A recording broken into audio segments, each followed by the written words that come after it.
Շնորհակալություն, պարոն Թորոսյան, մի քանի հարց ընթերցեմ,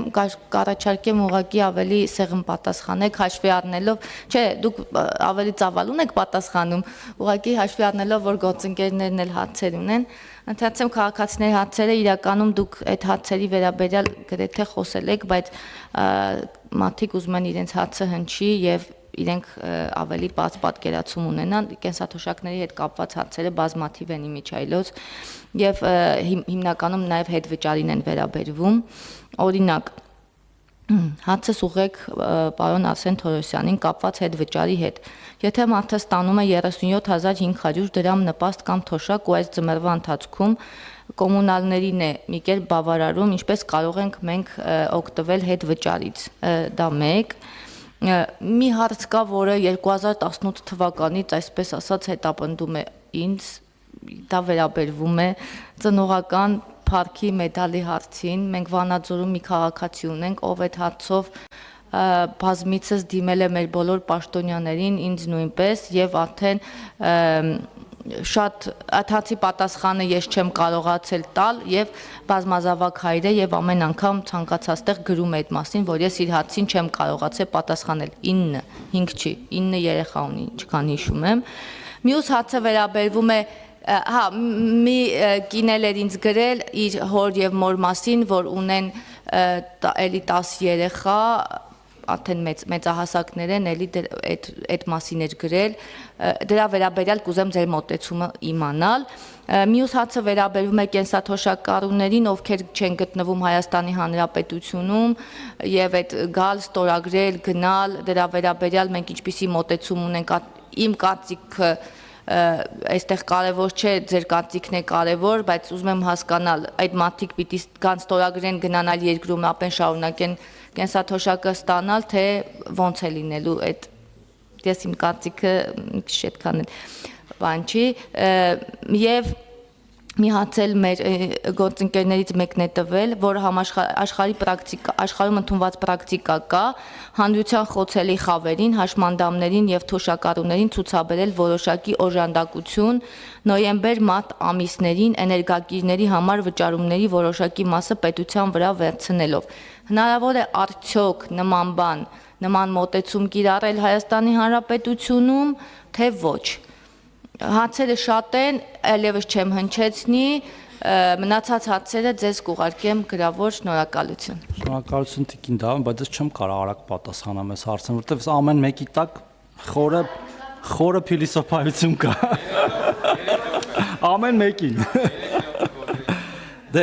նպաստի, տեսեք, կոմունալների մասով կարծում եմ անդրադարձ արեցի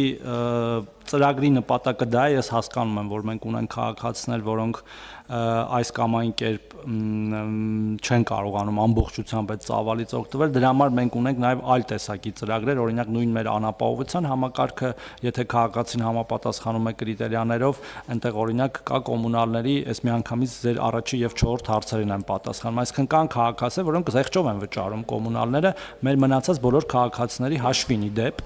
որովհետև դա այնուամենայն սակագնի մեջ կա եւ դա մեր անապահովության համակարգում եղած քաղաքացիներ են, այսինքն թե իրենք համապատասխանում այդ կրիտերիաներին, իրենք մենք ենք այդ տվյալները տալիս հայկական էլեկտրական ցանցերին, Գազպրոմին եւ այլն, որ իրենք ավելի գումարը քիչ վճարեն եւ դե պարզ է, որ ձմեռվա ամիսներին ավելի շատ են ծախսում եւ այդ զեղչը ավելի մեծ է լինում, այսինքն այդ մեխանիզմը ունենք, բայց ես հասկանում եմ իմաստը եւ մեր անապահովության նոր համակարգը, որը հիմա տեստավորում ենք,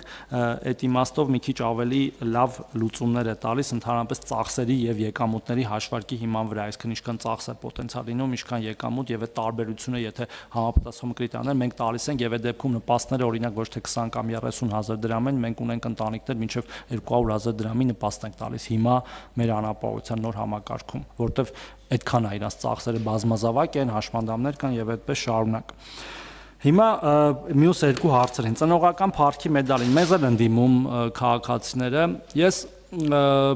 գիտեմ, որ մենք ունենք օրենք, թե ինչպես են այդ մեդալները տրվում եւ այնտեղ կան եւ չափանիշները եւ այն պաշտոնյաները, որոնք տալիս են այդ մեդալները, բայց ես ուրիշ բանի մասն եմ ուզում խոսալ։ Ես կարծում եմ, որ մենք պետք է մեր բազմազավակ ընտանիքներին աջակցենք ոչ թե մեդալներով, այլ իրապես։ Եվ օրինակ մեր երրորդ եւ հաջորդ երեխայի մինչեւ 6 տարեկան 50,000 դրամ ստանալը դա իրական աջակցություն է։ Իդեպ ես շատ եմ շփվում մեր գործընկերների հետ տարածաշրջանային։ Ինքը նույնիսկ չափով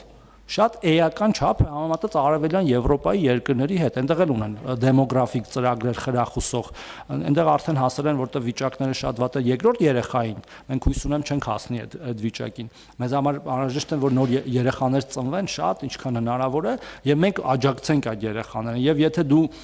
ունես երրորդ եւ հաջորդ երեխա, մենք ամեն ամիս 50,000 դրամ տալիս, իդեպ այդ 50,000-ից էլ է հետ վճար աշխատում, այդ 50,000-ի վրա, այն որ ասի էլի կան քաղաքացիներ, դրանք էլ այդ մյուս քաղաքացիներն են։ Եվ այդպես շարունակ կարող է ինչ որ շատ մեծ ընտանիքներ դեպքում համայնքները կարող են աջակցել տնով եւ այլնով, եւ որտեվ նաեւ սոցիալական պատասխանատվությունը միայն կառավարության բանը չի, էլի, այսինքն պարտականությունը չի եւ նաեւ կան համայնքային սոցիալական ծրագրեր, այդ իմաստով ես կարծում եմ մենք դրա վրա պետք է կենտրոնանանք եւ թե նոր բան կարող ենք ավելացնել, այդտեղ ավելացնենք, քան թե կենտրոնանանք, որտեվ գիտեք հիմա մի 9 հոգանոց ընտանիքի տանք մեդալ, մյուսին չտանք, մյուսն է ասել, բա ինձ ինչի չեք տալ, լավ, օքեյ, եկեք բոլորին մեդալներ տանք, հետո 9-ից իջնենք 7-ի, 6-ի, 5-ի, դրանից իրենց կյանքում չեմ կարծում, որ շատ բան կփոխվի։ Հավանիչ տեսանյութը եւ բաժանորդագրվիչ նորությունները բաց չթողնելու համար։